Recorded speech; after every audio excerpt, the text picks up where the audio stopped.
భార్యాభర్తలకి ప్రాపర్టీస్‌లో equal shares అనేవి ఉంటాయా? యాక్చువల్‌గా ఏందంటే యాస్ పర్ లా అంటే ఇప్పుడు హిందూ సక్సెషన్ యాక్ట్ ఏం చెప్తది, దాన్ని బట్టే షేర్ డివైడింగ్ ఉంటది. జనరల్ ఏందంటే ఫస్ట్ క్లాస్ హెయిర్స్‌కి ఈక్వల్ షేర్స్ ఇవ్వాలని ఉంటది. బట్ రీసెంట్ కాదు కానీ 23లో ఒక కేస్ అయింది. ఏం కేస్ పేరొచ్చి కన్నయ్య నాయుడు వర్సెస్ కంసల అంబల్. సో ఈ కేసులో ఏమైందంటే ప్రాపర్టీ అనేది వాళ్ళ హస్బెండ్ పేరు మీద ఉంది.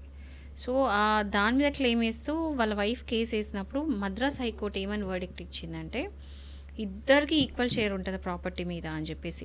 ఎవరి పేరు మీద ఉన్నా సరే ఆ ప్రాపర్టీ, ఆ ఇల్లు ఎవరి పేరు మీద ఉన్నా సరే, బట్ ఇద్దరు కూడా హాఫ్ షేర్ వస్తుందని చెప్పేసి మద్రాస్ హైకోర్టు వర్డిక్ట్ ఇచ్చింది. ఎందుకు అని అంటే దానికి ఇచ్చిన ఎక్స్ప్లెనేషన్ ఏంటంటే వైఫ్ అనేవాళ్ళు మొత్తం ప్యూర్, అంటే వాళ్ళ లైఫ్ అంతా ప్యూర్లీ మొత్తం కూడా హౌస్ హోల్డ్కి, అంటే ఇంటికే పెట్టేస్తుంది తన లైఫ్ అంతా కూడా. దో షీఈ్ అ హౌస్ వైఫ్. ఇప్పుడు మెన్ కన్నా అంటే హస్బెండ్స్ కన్నా కనీసం హాలిడేస్ ఉంటాయి అండ్ పర్టికులర్ టైమింగ్స్ ఉంటాయి టు వర్క్, జాబ్ చేయడానికి. కానీ విమెన్కి అంటే ఆడవాళ్ళకి 24/7 పనే ఇంట్లో. అంటే ఇంట్లో ఉండే డొమెస్టిక్ పనులు అన్నీ కూడా చేసుకుంటూనే ఉంటారు. వాళ్ళకి అసలు హాలిడేస్ ఉండవు, ఏముండవు. సో విమెన్ అంత కష్టపడుతున్నారు అంటే వీళ్ళన జాబ్ అనేది ఒక లిమిట్ టైం ఉంది. వీళ్ళమైతే ఫుల్ టైం వర్క్ చేస్తూనే ఉంటారు ఇంట్లో.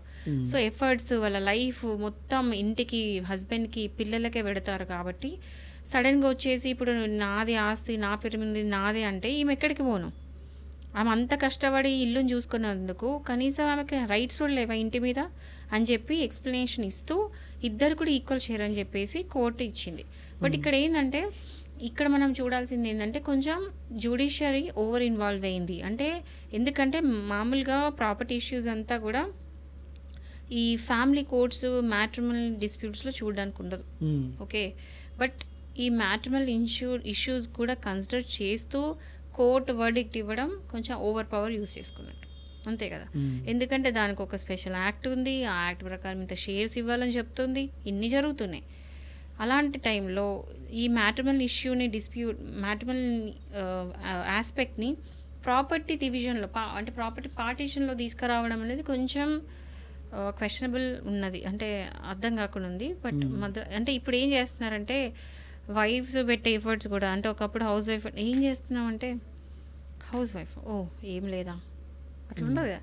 అంటే జాబ్ చేస్తేనే జాబ్ చేసినట్టు, హౌస్ వైఫ్ అంటే హౌస్ వైఫ్ అన్నట్టు ఉంటుంది కదా. అలాంటి ఫీలింగ్ నుంచి బయట పడుతున్నారు ఇప్పుడు. అట్లీస్ట్ దే ఆర్ రియలైజింగ్, అంటే ఆడవాళ్ళు పెట్టే ఎఫర్ట్స్ని రికగ్నైజ్ చేస్తున్నారు. ఇంట్లో పెట్టే పని పొద్దున్న నుంచి రాత్రి వరకు చేసే పనిలో రికగ్నిషన్ లేదు. హౌస్ వైఫ్ నైట్ అన్నట్టు ఆ రోజులు పోయినాయి. ఇంట్లో పెట్టే అంటే మన మదర్స్ కానీ, లేకపోతే ఇంట్లో కోడళ్ళు కానీ, లేకపోతే వైఫ్స్ కానీ పెట్టే ఎఫర్ట్స్ అనేది ఏమంటారు వ్యాలిడేట్ చేస్తున్నారు. దానికి కూడా గుర్తింపు వస్తుంది, ఈ కేసు బట్టి తెలుస్తుంది. సో ఇంట్లో ఆడవాళ్ళు హౌస్ వైఫ్ పెట్టే ఎఫర్ట్స్ని ఎవరు తక్కువ అంచనా వేయొద్దు అని చెప్పేసి చెప్తున్నా.